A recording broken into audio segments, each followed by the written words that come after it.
I'm sure enough of y'all have seen the news about the violent riots and insurrection going on in LA and California, and even the talks about World War III and the drama about the housing, the housing market collapsing and Japan's market collapsing and all kinds of stuff.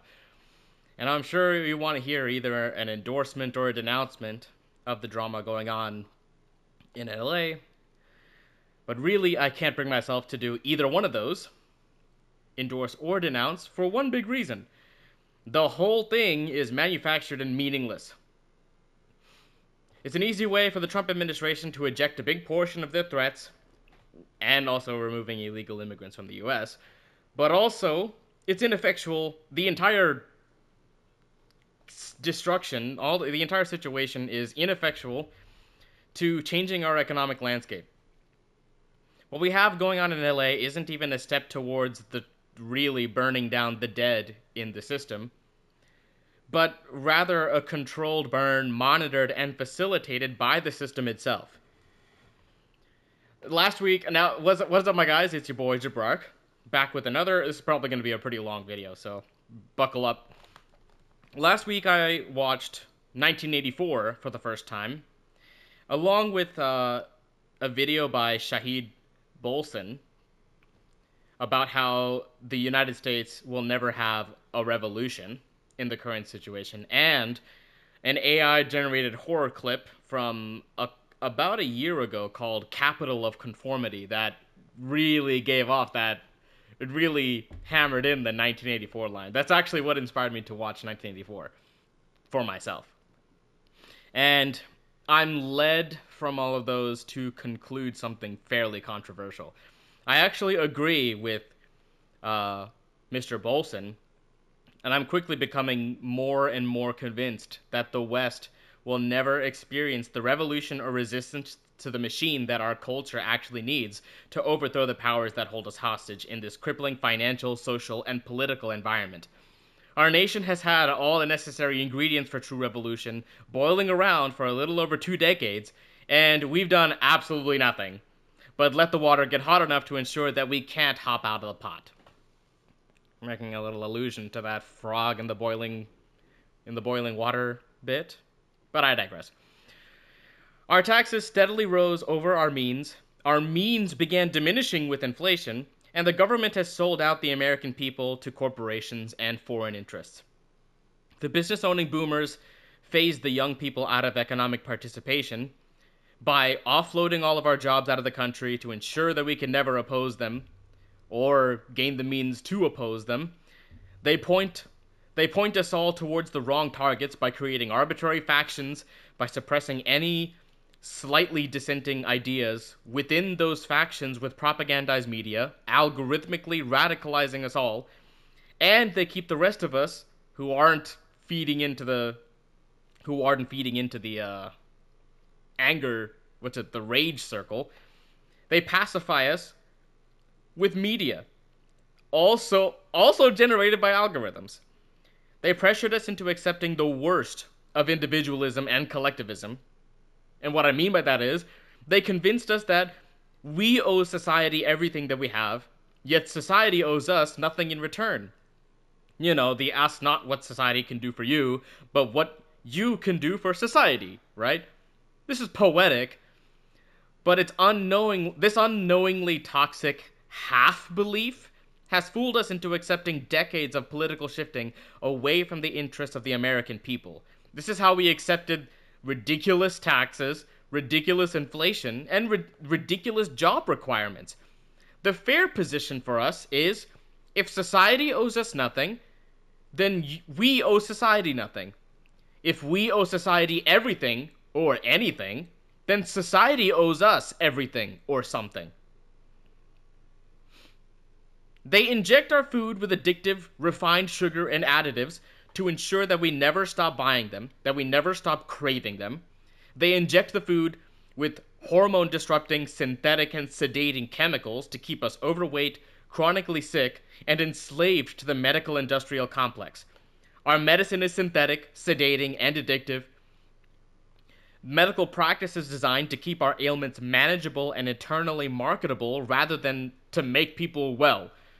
Medical corporations are given diplomatic immunity for when their products are inevitably exposed to cause complications that have you walking right back to them into the medical system.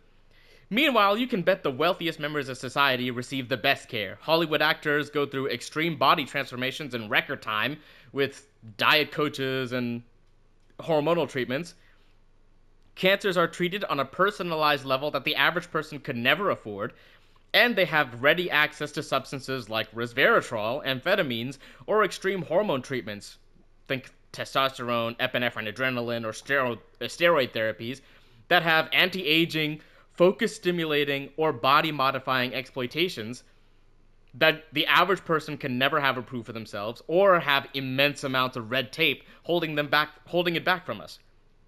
Now, a little disclaimer, as somebody who has worked in pharmacy myself, I'm absolutely not advocating that these substances should be necessarily accessible in the first place.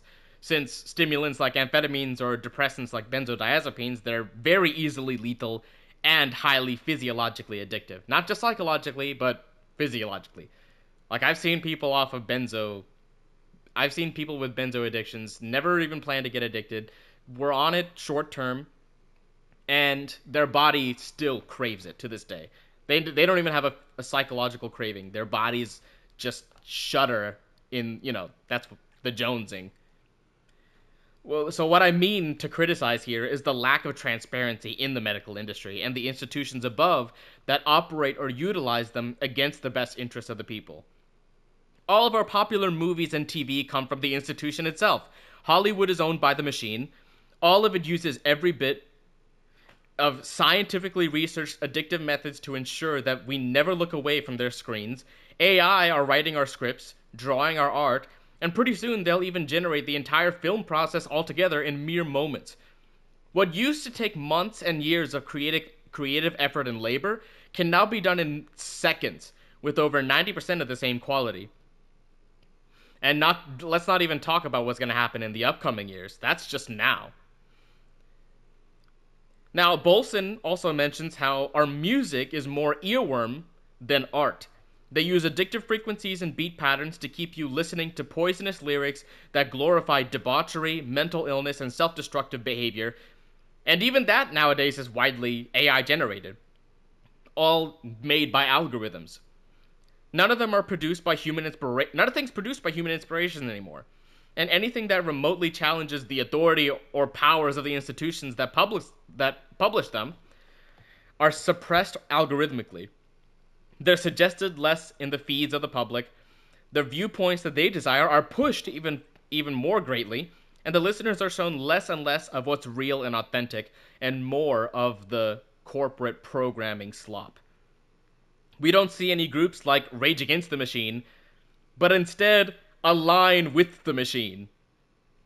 Bolson said it himself best.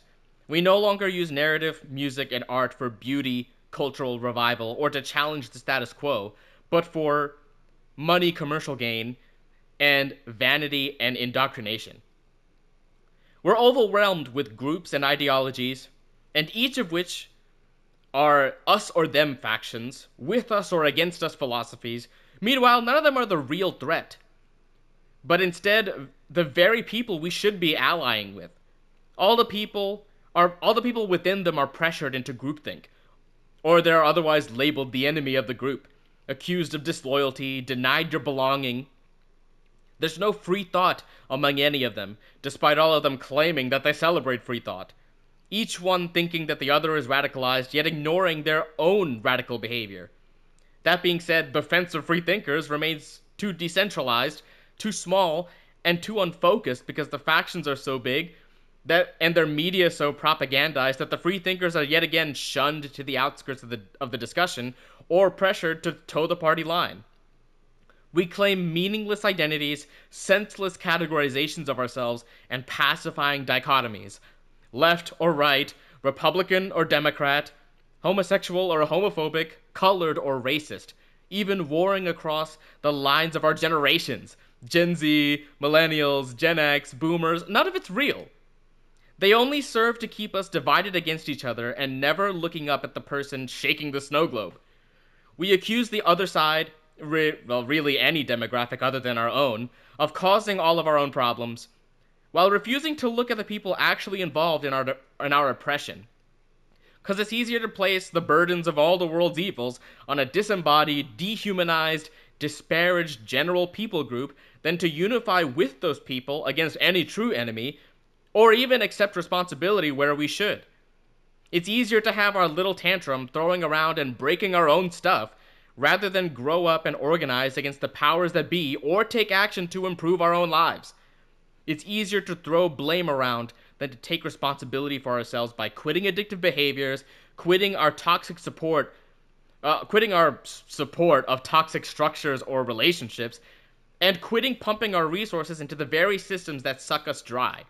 And I know this might sound hypocritical from a guy who's using his platform to complain, but it needs to be said for our collective good nonetheless. It's easier to yell on TikTok about homophobes than to leave a toxic community and form your own. It's a toxic city even, and form your own. Or a toxic country and form your own. But those are other topics. It's easier to complain about the media than to drop your Netflix subscription. It's easier to yell about foreigners entering the country illegally than to mobilize the effort to help bolster the border. It's easier to complain about illegal substances brought across the border than to stop drinking alcohol, smoking weed, or otherwise relying on a substance or medication to dull your senses for comfort. It's easier to complain about the medical industry than it is to research diet yourself, adopt healthy habits, cut out toxic foods or medications, and live a healthy lifestyle. It's easier to complain about indoctrinating education than to quit doom scrolling and getting off your phone. It's easier to protest about poverty than it is to organize a charity or pay off your own debt. It's easier to post black squares on Instagram than to organize our own armed militia to protect our communities. It's easier to mock and to name call than to listen to the real grievances of your fellow man. It's easier to dismiss something because you've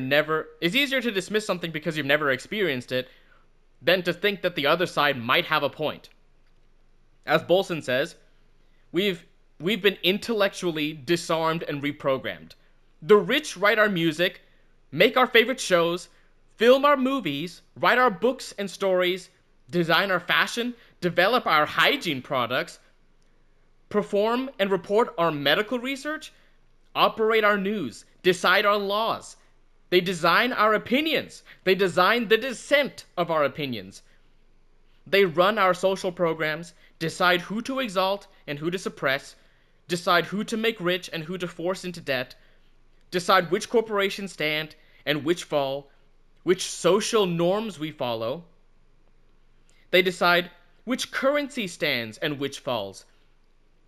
And we gave them that power and authority because it's easier to let them make those decisions for us than to take the authority back and have control over our own lives, to think for ourselves and operate our own lives.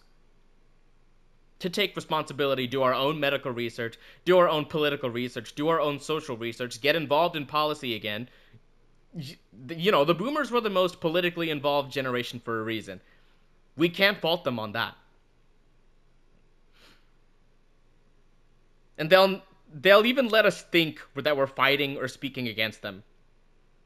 But they'll never let us touch the actual structure. They'll never let us tear down the Tower of Babel they built, and they'll never let us organize enough to generate an actionable resistance.